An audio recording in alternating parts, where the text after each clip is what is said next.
AIGA, the Professional Association for Design.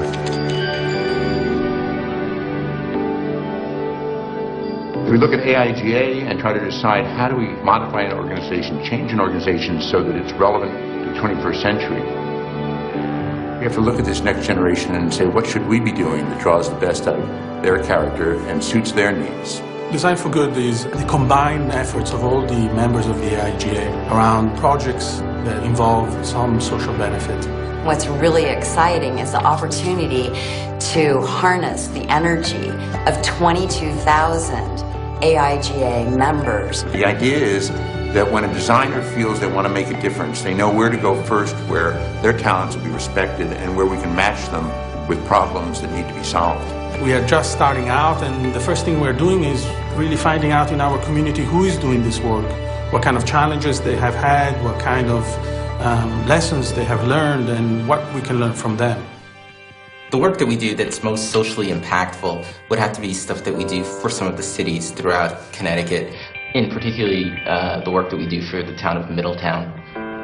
The youth in Middletown feel completely undervalued by the community. They feel undervalued by their families. The rate of crime in that town is huge. We're getting deep down into the social structure and understanding what it's about and reshaping the community. What we've been working on is a renewed pride in what Middletown is.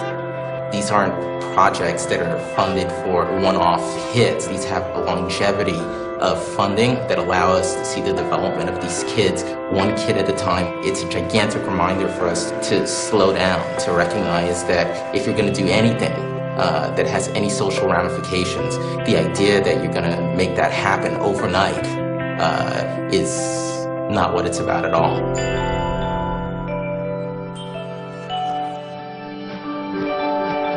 The designer is really a manifestation of the creative mind, the creative process. And I believe that creativity can defeat habit. And designers can make the complex clear, and they can do it with empathy, and they can do it with effect. Designers, at their very essence, are problem solvers. The conventional way of solving these problems is to find the shortest line between 2 points. So designers tend to look at many different options, and they do rapid prototyping. Quickly try to develop a way of seeing how people react to these ideas. And if you know that some of them will fail, you'll take risks. Whereas the business mind always tries to isolate risk. The designer seeks a way to take risks, and the consequence is that innovation comes out of the designer's perspective. My work was transformed around the experience of my daughter being diagnosed with type 1 diabetes. We realized there's a glaring need for well-designed, kid-friendly tools for families going through a diabetes diagnosis. My wife and business partner and I developed a line of products to address this need. We eventually grew that business into a broader vision that addressed this same condition across healthcare. That business was called Health Simple, and it was acquired by a division of Johnson & Johnson.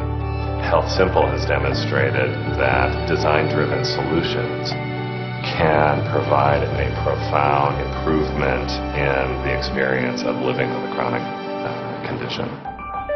The project that I do that has the most social impact is the Say Something poster project. We're able to match design, especially design competitions, with needs of a local nonprofit, the Home for Little Wonders, which is a children's home. They have rooms and walls that aren't quite utilized as much as they would like. We were able to come in and really show something that they probably hadn't considered before. We were able to put some great content up in that space, and that was really impactful.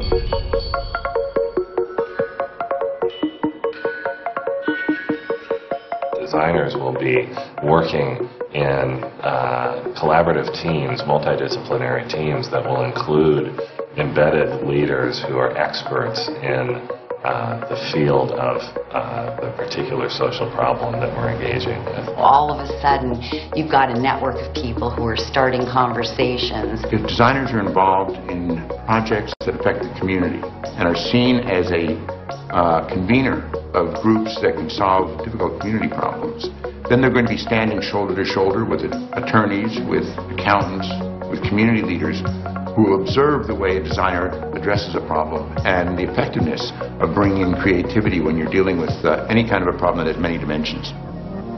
In education, there has been a long tradition of service learning. The great thing about these very projects is that not only students are learning, but also communities and stakeholders are learning about design and the process of design. It is educational for everyone involved. Design for good is essential in education because a lot of the projects that are developed in school when a student is learning that are socially relevant might actually define a future career. I think that is probably the very best promise for a better future. We did a project for the United Nations, specifically for the United Nations Human Development Report. And this was a report around climate change and the effects of climate change on human development. We were able to do an exhibition inside the United Nations building to do advocacy directly to the member states and to the dignitaries that were coming to the UN. And a lot of the ways that we presented and we translated the report made a difference in the way that the news reporters actually talked about the project and talked about those issues going forward. So it's more about translating and making visible what is not visible, and hopefully that makes a change.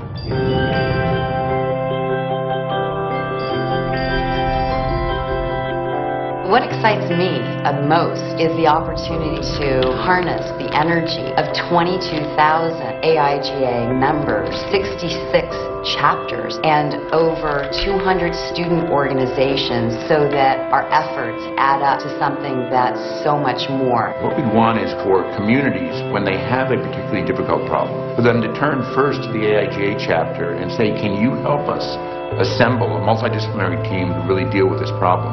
And for the designer to sit at the head of the table as the facilitator, while experts and community leaders surround the table and try to solve a problem. We all have an obligation to this effort.